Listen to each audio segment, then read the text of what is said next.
नमस्कार,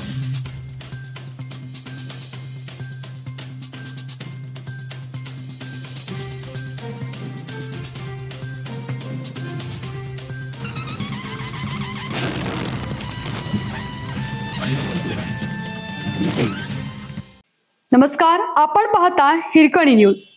हिरकणी न्यूज प्रत्येक क्षण ताज्या घडामोडी आणि महत्त्वाच्या प्रत्येक बातमीसाठी नेहमीच. सांगलीत घरफोडी, 13 तोळे सोन्यासह 6 लाखांची चोरी. सांगली येथील विजयनगर परिसरातील अष्टविनायक नगरमध्ये बंद घराचा कडी-कोंडा उचकटून चोरट्यांनी 13 तोळे सोन्याच्या दागिन्यांसह 1.5 लाखाची रोकड असा एकूण 6 लाखांचा मुद्देमाल लंपास केला. गुरुवारी सकाळी ही चोरी उघडकीस आली.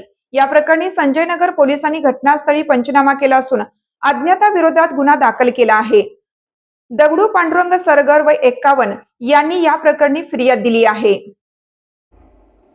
पोलिसांनी दिलेल्या माहितीनुसार दगडू सरगर यांचे अष्टविनायक नगर गल्ली क्रमांक 3 मध्ये घर आहे. ते हमालीचा व्यवसाय करतात.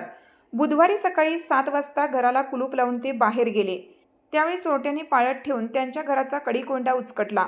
चोरट्यांनी कपाटातील 1.5 लाखाच्या रोकडसह 25 ग्रॅमचे मंगळसूत्र, 5 ग्रॅम वजनाच्या 8 अंगठ्या, 21 ग्रॅमचा लक्ष्मीहार, 11 ग्रॅमची चेन, 10 ग्रॅमचा नेकलेस, 7 ग्रॅमची कर्णफुले, 5 ग्रॅमची बोरमाळ, 5 ग्रॅमची साखळी, 5 ग्रॅमचा सोन्याचा वेल, 4 ग्रॅम वजनाची ठुशी, 2 ग्रॅम वजनाच्या 2 अंगठ्या, 1 ग्रॅमचा बदाम आणि 350 ग्रॅम वजनाचे चांदीचे दागिने असा एकूण 6 लाखांचा मुद्देमाल लंपास केला. सरगर हे गुरुवारी सकाळी घरी परतले. त्यावेळी त्यांना चोरीचा हा प्रकार निदर्शनास आला. त्यांनी तातडीने संजयनगर पोलिसांना याबाबत माहिती दिली.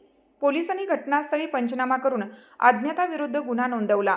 सराईत चोरट्यांनी पाळत ठेवून ही चोरी केल्याचे प्राथमिक तपासात समोर आले आहे. अधिक तपास सुरू आहे.